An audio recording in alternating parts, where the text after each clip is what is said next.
5절부터 8절에서 한 마음으로 지혜를 구하라고 그랬습니다. 오늘 본문 5절은 우리 성경에는 나와 있지 않지만 원문에서는 그러나라고 시작을 합니다. 그러나 인내가 부족하지 않아야 한다. 그러나 즉 계속적으로 인내하는 것이 어렵다는 의미입니다. 과학으로, 정치나 권력으로, 문화나 시대의 흐름 등의 명분으로 시시각각 우리 신앙을 흔들려고 시도합니다. 사실상 이길 수 있는 게임이 아닙니다. 교묘하게 타협하거나 포기하는 신자들이 많을 수밖에 없는 것입니다. 그래서 인내할 수 있는 지혜를 하나님께 구해야 한다는 것입니다. 그 하나님은 후히 주시는 분이다 그랬습니다. 후히 주시는 분이다. 이 후히라는 말을 오해하기 쉽게 번역을 한 것인데 우리말로는 후하다 혹은 풍성하다라고 이해되지만 본래 이 단어는 단순하다, 순전하다, 때로는 어리석다라고도 번역되는 그런 단어입니다. 그렇다면 이 후이라는 단어는 따지지 않고 계산하지 않고 또 전에 내가 이렇게 해줬는데 실패하지 않았냐? 그렇게 실패를 추궁하지 않고 내가 이만큼 주면 너는 얼만큼 줄래? 라고 손익을 따지지도 않고 그저 한 마음, 단순한 마음으로 주신다라고 하는 뜻입니다.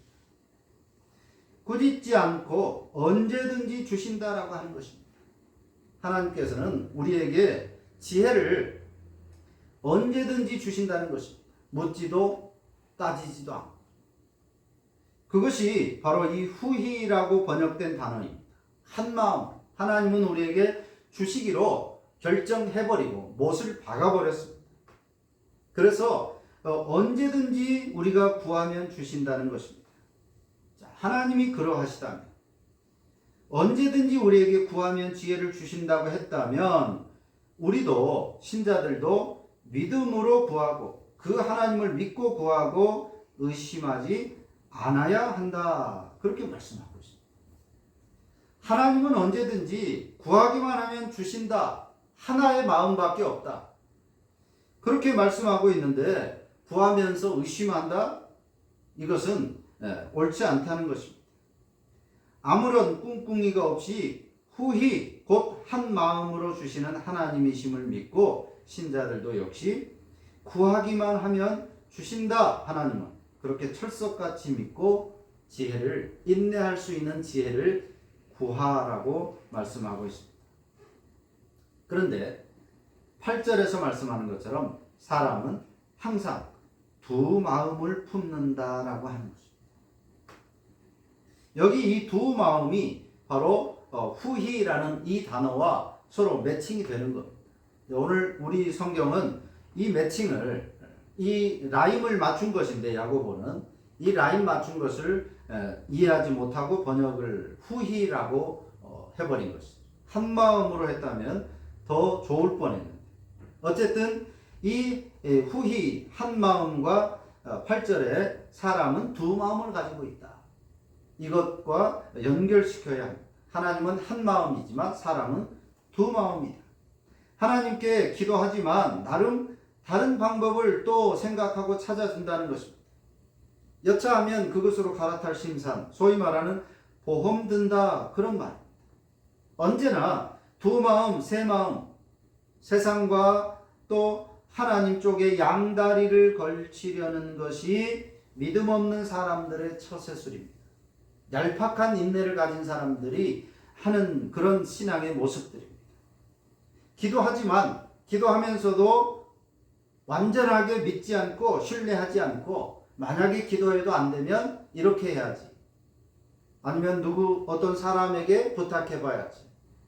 온갖 다른 방법들을 찾아 놓는다라고 하는 것입니다. 두 마음이지만 딱 두 마음이 아니라 셋, 넷, 10개의 마음까지. 이렇게 하나님은 한 마음으로 주신다. 즉 하나님은 우리에게 주시는 것 외에는 다른 방안이 없습니다.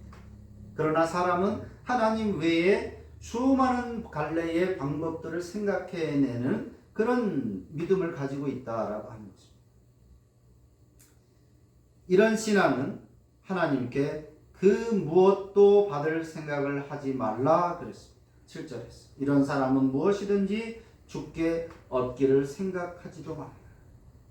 한 마음으로 주시려는 하나님을 의심하고 믿음 없이 세상과 하나님 사이에서 양다리를 걸치는 이런 두 마음을 가진 사람은 그 어떤 다른 것조차도 얻을 생각을 하지 말라는 것입니다. 하나님을 신뢰하지 않는데 하나님이 그 사람에게 주실 리가 없기 때문에 두 마음을 품고 사는 사람은 모든 일에 정함이 없다. 그렇게 8절이 말씀합니다. 정해진 바가 없는 것입니다. 말로는 세상 누구보다 믿음이 있는 것처럼 하지만 실제 삶에서는 세상의 흐름에 맞춰서 사는 그런 사람입니다. 누구보다도 가장 빨리 신앙의 길을 벗어나 버릴 사람입니다. 삶의 길에 정함이 없이 줏대가 없이 그때그때의 유불리에 따라서 행동하는 그런 사람인 것입니다. 그것이 두 마음을 품는 사람. 하나님께 온전히 마음을 정하지 않는 것입니다. 못을 박아두지 않고 언제든지 다른 곳으로 떠날 그런 생각을 가진 바로 그런 것이 사람이고 믿음 없는 신자의 모습입니다. 그동안 이단 사이비를 바퀴벌레 보듯 말하다가도 어떤 사안에서는 그 바퀴벌레의 등에 올라타서 이득을 취하려고 하는 것이 오늘 많은 교회 지도자들이나 신자들에게서 보여지고 있습니다. 성경도 이런 모습을 많이 보여줍니다. 대표적으로 바리새인과 사두개인은 서로 상반되는 그런 색깔을 가진 그룹들입니다. 바리새인들은 철저히 율법적인, 사두개인들은 그렇지 않고 약간 세속적인, 즉 세상 물을 먹은 그런 신자들입니다. 둘 다 유대인이지만 바리새인과 사두개인은 약간 그렇게 다른 종교 집단입니다. 그런데 서로 앙숙이라고도 할 수 있는 이 두 집단이 예수님을 대적하는 것에는 서로 공조를 했습니다. 또한 헤롯은 유대의 지도자입니다. 이스라엘의 지도자였고 빌라도는 로마에서 파견한 총독입니다. 식민지, 즉 식민지의 나라인 이스라엘을 다스리려고 보낸 사람이 빌라도입니다. 그리고 대제사장들은 바로 누구보다도 철저하게 율법적인 사람들이고, 그리고 로마와는 헤롯과는 반대편에 정치적으로 종교적으로 서 있는 사람들입니다. 그런데 예수님을 죽이는 데 있어서는 헤롯과 빌라도와 대제사장이 한 마음이 되어서 예수님을 십자가에 못 박아 죽게 했습니다. 지금의 여당과 야당보다도 훨씬 더 극명하게 서로 적대시하고 있었던 헤롯과 빌라도와 유대 대제사장들이 서로 바퀴벌레보다 더한 것으로 여기던 그들이 예수님을 죽이고 자기들의 기득권을 유지하는 데 있어서는 그 바퀴벌레의 등에 올라타서 유익을 취했던 것입니다. 이번에 있었던 10월 27일 날의 연합집회는 바로 그것의 재현이었습니다. 평상시에 그동안은 사이비 2단이라고 치부하던 그런 사람들과도 손을 맞잡고 그것도 종교적인 이유라고 내세웠지만 사실은 정치적이고 자신들의 명성과 기득권을 유지하기 위한 그런 참으로 부끄럽고 추악한 연합이었습니다.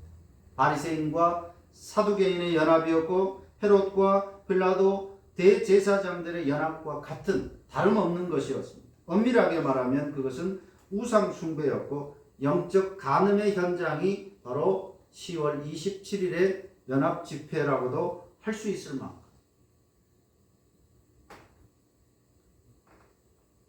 이런 사람들은 무엇이든지 죽게 얻기를 생각하지 말라고 경고하고 있는 것입니다. 9절부터 11절에서는 입증받은 인내를 자랑해야 된다 그랬습니다. 자랑할 것은 입증된 인내라고 하는 것입니다. 사실 그들은 말과 달리 하나님이 아니라 세상, 곧 돈을 사랑했던 것이라고 야고보는 진단하고 있습니다. 낮은 형제, 여기서 낮은 형제라고 하는 것은 다른 말로는 밑바닥 인생이라고 번역할 수 있는 가난한 사람들, 가지지 못한 돈을 그들은 사랑했습니다. 돈도 없는데 돈을 어떻게 사랑하느냐?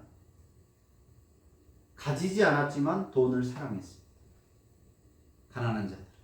부한 자들은 이미 가지고 있는 돈을 사랑했습니다.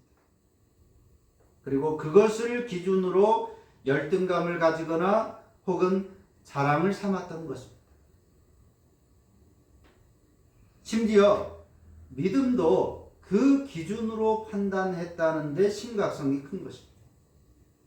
가난한 사람들은 하나님을 믿는 마음이 있었지만 또 한편 하나님을 통해 돈을 더 가지기를 원하는 마음도 가졌습니다. 두 마음을 가진 것이죠. 온전히 한 마음으로 하나님의 그 은혜가 감사해서 예수 그리스도의 그 죽으심이 나를 위함이라고 하는 그 사실이 감사해서 내 형편이 상황이 어떻든지 상관없이 이제는 하나님께 내 인생을 온전히 맡기겠다는 그런 신앙이 아니라 하나님을 이용해서 신앙을 방편으로 나도 좀 돈을 가져보자는 그런 또 다른 마음을 가졌었다라고 하는 것입니다. 부한 자들은 부함을 은혜의 척도로 삼았습니다. 내가 부자인 것은 하나님이 은혜를 주신 것 아니겠느냐? 나는 하나님의 은혜를 받는 사람이다 라고 자신을 자랑했습니다. 심지어 타인에 대한 우월감을 가지는 것이 당연하다. 그러니까 내가 존경받아야 되고 높임받아야 되고 가난한 것들, 없는 것들과는 나는 차별된 그런 신앙이다 라고 생각을 했던 것입니다. 같은 교회 안에서. 이들에 대해서 야고보는 물질의 규모가 아니라 시험을 통해 입증된 인내가 진정한 자랑이라고 말하고 있는 것입니다. 그런 거 자랑할 것이 아니다. 주 안에서 그것은 자랑할 것이 아니라 입증된 시험을 통과한 그 인내야말로 진정한 자랑거리라고 말씀하고 있습니다. 돈이 아니라 인내가 하나님 나라로 인도할 것이기 때문에 돈이나 명예나 권력은 하나님 나라로 인도할 수가 없고 오히려 장애가 될 뿐입니다. 이 땅에서의 신분의 낮고 높음, 물질적 가난함과 부유함은 하나님 나라에 아무런 영향을 끼치지 못한다는 것입니다. 그런데 세상적인 자랑 기준인 이것이 신자와 교회 안에서도 자랑의 기준이 되는 것은 그때나 오늘날 이 땅의 교회들과 동일하다고 하는 것은 오늘 이 땅의 교회들이 얼마나 비뚤어져 있는지, 말씀이 얼마나 왜곡되어 있는지를 보여주는, 교회가 교회답지 못한지를 보여주는 것이다 라고 할 수 있습니다. 야고보는 그들에게 죽은 믿음이다 라고 말했습니다. 그것을 기준으로 나 믿음 있다, 나 믿음 없다, 나 은혜 받은 사람이다, 은혜 더 받은 사람이고 좀 차별적인 그런 레벨이 다른 신앙을 가진 사람이다, 그렇게 자랑하고 돈 없다고 기죽고 열등감을 가지고 하나님께 온통 돈 달라고 신앙을 목적 삼는 그런 사람들의 믿음을 야고보는 죽은 믿음이다 라고 말했습니다. 그런데 그 기준이, 죽은 믿음이라고 말한 그 기준이 오늘날 교회 안에서도 믿음을 판단하는 기준이 되고 있다라고 한다면 오늘 교회라고 말하는 교회들, 믿음이 있다라고 말하는 신자들의 그 믿음이 얼마나 형편없이 삐뚤어진 것인가를 말해주는 것입니다. 예수 그리스도의 낮아지심과 십자가의 죽으심을 헛되게 하는 모습입니다. 오늘 우리가 불렀던 시편 103편 찬송처럼 그것들은 이 땅의 것들은 풀의 꽃에 불과하다라고 말하고 있습니다. 풀의 꽃. 팔레스틴 사막 지역에는 아네모네나 시클라멘 같은 꽃들이 핀다고 합니다. 그런데 이것들은 태양이 내리쬐고 건조해지고 또 시로코라고 하는 지중해 쪽에서 불어오는 열풍이 불어오면 잠깐 있다가 사라져 버리는 그런 꽃이 됩니다. 새벽에 피었다가 해가 뜨고 열풍이 불어오면 금방 사그라져 버리는 것입니다. 이 땅이 부귀영화나 인생도 그와 같다는 것입니다. 천년만년 살 것처럼 생각하지만 자신의 수명은 길 것이라고 생각하지만 그래서 열심히 모으고 불리고 세우고 하지만 사실은 그것들을 다 누리지 못하고 자기가 예상하지 못했던 때에 그 인생이 끝나버리고 마는 잠깐 피었다가 지는 그런 사막의 꽃들과 같은 것이 인생이라고 말씀하고 있습니다. 그런 풀의 꽃에 불과한 것으로 복을 운운할 것이 아닌 것이다 라고 하는 겁니다. 그런 것들을 가지고 복받았다, 복이 없다 이렇게 평가할 것이 아니라는 거예요. 그러므로 그것 때문에 기죽지도 또는 폼 잡지도 말고 오직 하나님 나라 관점으로 자신의 삶을 바라보아야 한다는 것입니다. 지혜를 구해야 합니다. 입증된 인내, 그 인내의 믿음만이 하나님 앞에 참으로 가치 있는 것입니다. 그런데 우리는 실력이 안 되기 때문에 하나님께 한 마음으로 구하기만 하면 주신다고 약속하신 그 하나님께 지혜를 구하라 그랬습니다. 지혜가 무엇인가? 시험 혹은 유혹, 시련, 고난, 문제 이렇게도 표현할 수 있는 그 시험 자체가 복이 되는 것은 아닐 것입니다. 어려움 당하는 것이 기쁘고 즐거운 것은 결코 아니기 때문입니다. 그런데 시험을 통해서만 인내를 입증할 수 있으니 복이 된다라고 말하는 것입니다. 심지어는 2절에서는 시험을 기뻐하라 그렇게 말씀하고 있습니다. 어려움 당하는 것을 기뻐하는 것은 정신이 나가지 않고는 있을 수 없는 일입니다. 지난번에 말한 것처럼 기뻐한다는 것은 웃는다 그런 뜻이 아닙니다. 당연하게 여긴다. 마땅히 여긴다.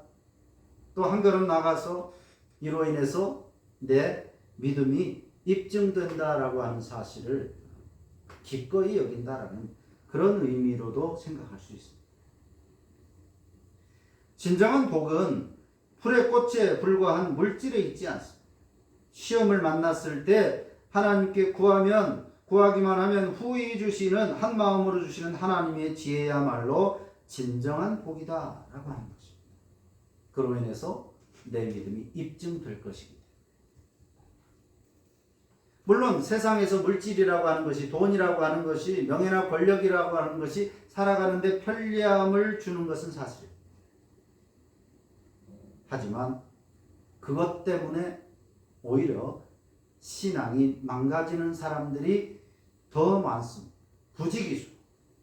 그렇게 신실하던 사람이 돈이 좀 생기고 권력이 좀 생겨나니까 자기는 모르지만 자기는 전혀 변하지 않았다고 생각하지만 사람들은 그가 변했다라고 말합니다. 세상의 것은 그렇게 사람의 신앙을 오염시키는 그런 속성이 있는 것입니다. 그러니까 돈을 벌었다, 권력을 얻었다, 뭐가 잘 풀렸다, 그걸 복이라고 말하기에 단정적으로 말할 수 없습니다. 복이 될지 독이 될지는 지나봐야 하는 것입니다. 파리가 꿀에 앉아서 첫 맛을 본 그 달콤함과 같을 수 있기 때문에 그게 죽는 길인데 머지않아 죽게 될 텐데, 그것 때문에, 그 달콤함 때문에 죽게 될 텐데, 그 첫 한 방울의 달콤함을 복이라고 말할 수는 없는 것입니다.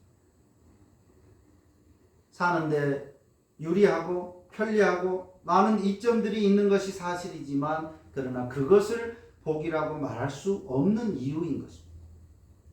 그리고 죄성을 가진 인간에게 그것은 틀림없이, 거의 틀림없이 흘려보내거나 나누지 않는 한 그것이 복이 되는 것이 우리가 살고 있는 이 현실에서 얼마든지 볼 수 있는 상황이기 때문에, 그로 인해 시험을 이기는 인내로 믿음을 입증할 수 있고, 그 인내가 쌓여 예수 그리스도를 더 닮아갈 수 있다면 그 시험이 진정한 복이 될 수 있는 것이다 라고 말씀하고 있습니다. 그 결과 주님 앞에 섰을 때 시들고 썩을 꽃이 아니라 썩지 아니할 생명의 면류관을 받을 수 있다라고 우리에게 약속하고 있습니다. 세상의 부귀영화 권력들은 사막에 핀 그런 풀의 꽃과 같은 것이지만, 예수 그리스도로 인하여 받는 그 시험들, 그리고 그 시험을 통과한 믿음은 사라지지 않고 불타지 않고 예수 그리스도의 심판대 앞에서 생명의 면류관을 쓰는 원인이 된다고 하는 거죠. 시들지 않고. 오늘 말씀이 하나님께 지혜를 구하고 의심하지 말라고 했는데, 이 지혜는 초두에 말한 것처럼 우리가 살아가면서 만나는 문제를 해결하거나 피해갈 수 있는 지식들, 상식, 센스 있는 처세술, 이런 것을 지혜라고 생각하면 오산입니다. 오늘 본문의 문맥에서 떠나는 것입니다. 잠언에서 말하는 것은 혹시 그런 부분이 일정 들어있지만, 잠언의 지혜는, 오늘 성경에서 말하는 이 지혜는 그런 지혜가 아닙니다. 우리가 알고 있는 그런 지혜를 말하는 것이 아닙니다. 이 지혜는 오늘 야고보서가 말하고 하나님께 구해야 할 이 지혜는, 내가 신앙을 가졌고 그 신앙을 따라 살고자 할 때 세상으로부터 당하는 고난과 핍박, 손해와 희생이 뻔히 보여도 회피하지 않고 맞서려는 용기, 담대함을 말합니다. 하나님께 대한 나의 사랑이고, 그런 내게 주시는 하나님의 은혜라고 할 수 있습니다. 다시 말하면 이 지혜는 우리가 알고 있는 그 지혜가 아닙니다.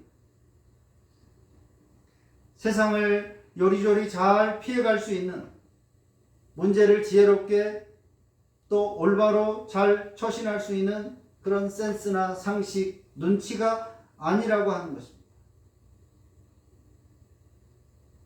하나님이 우리에게 주시는 용기, 시험을 피해가지 않고 유불리를 따지지 않고 한 마음으로 주시는 이 용기, 이 담대함, 하나님이 주시는, 내게는 본래 없던 것, 하나님이 주신 것입니다. 그래서 은혜라고 할 수 있는 것이죠.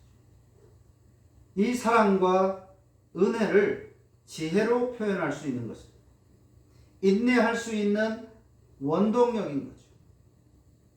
설사 이긴다 할지라도, 통과한다 할지라도 내가 이겼다, 내가 잘 통과했다라고 자랑할 수 없는 이유가 바로 여기에 있습니다. 하나님이 우리에게 이길 수 있는 힘과 용기를 주셨기 때문에. 은혜. 이를 악물고 억지로 인내하는 것이 아닙니다. 주님으로부터 받은 사랑을 생각하여 그에 보답하는 사랑으로 기쁘게 감내하는 인내입니다. 기쁘게, 기꺼이. 그런 나를 홀로 두지 않으시고 후히 부어주시는 하나님의 은혜를 힘입어 넉넉하게 이겨내는 능동적이고 적극적인 인내입니다. 성경이 우리에게 말하는 인내는 그런 것입니다. 이를 악물고 바득바득 갈고 그렇게 나중에 내가 꼭 면류관을 받아야지 하는 그런 마음으로 인내하는 것이 아니라, 내가 인내할 수 있는 마음을 주시고 인내할 수 있는 용기를 하나님이 주셨으니 감사한 그런 마음으로 기쁘게 넉넉하게 감당하는 그런 인내인 것입니다. 세상이 말하는 인내와는 그 의미가 다른 것이죠.